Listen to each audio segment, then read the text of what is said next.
again, Pro Fuji's at work. This is a zinc oxide mix that supposedly really helps keep sterling silver from being tarnished. And so that's why that's there.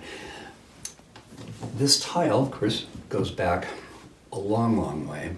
I'd say it predates Fred, so it'd probably be in the mid-1890s. What bothers me about it is I grew up in a house that had a kitchen like this. Every time I walk in here, I feel like I'm a million years old, because this is what would. I didn't have this, but I. And this is a warming oven. Again, that's oil money at work. But this is where Lydia held court. And this was her pride and joy. This is everything to her. It's called a Majestic 5000. It's a wood-burning stove, and I mean, she really had time down. She knew how to roll some paper to certain different thicknesses and tensions, and stick them in there and count the number of seconds until they lit. And that's how she knew how hot they were.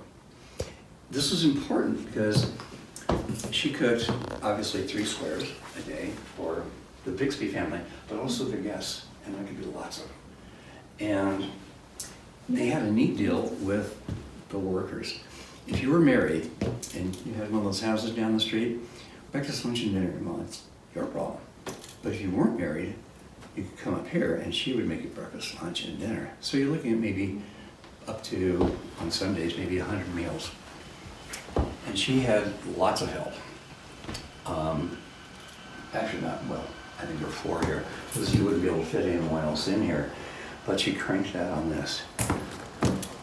She hated this with a passion greater than how much Florence hated the red part, because that's not a real stove, it's an electric thing. She hated it.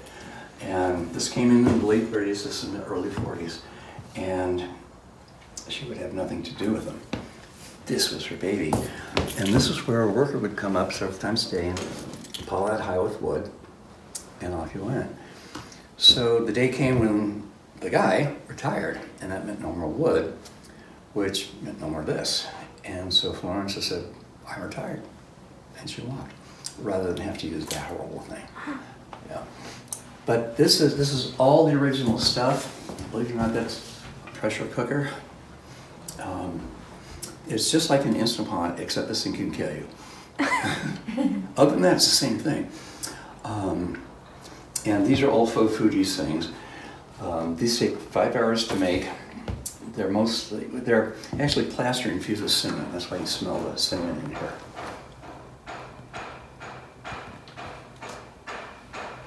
I know what they're doing. Now, here's how Lydia let the workers know that it's time to come and eat. This thing.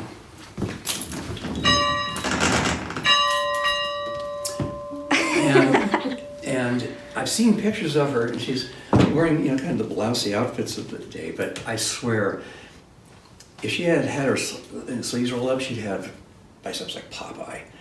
That thing's really heavy. What I'd like to do is school tours, especially the bitty ones. By the time we get here, I'll have picked out the 2 shyest, the shyest girl and the shyest boy.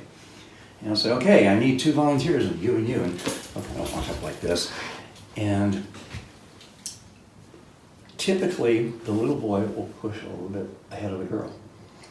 And for obvious sociological reasons, I guess, but it just happens. I don't know why. So I'll say, okay, come on. And I'll explain how this works. And it's like, oh, you bring it. And the little boy almost always does this. And it doesn't work. So I said, come on back here. Now try it. Bing! It goes. Okay, now you. And almost without exception, it's kind of like the telephone thing. Almost without exception, the little girl's been taking notes. Because I can see her going like this. And she walks over, grabs it, walks back here, bang, gets it on the first try. And the teachers are in the back just dying.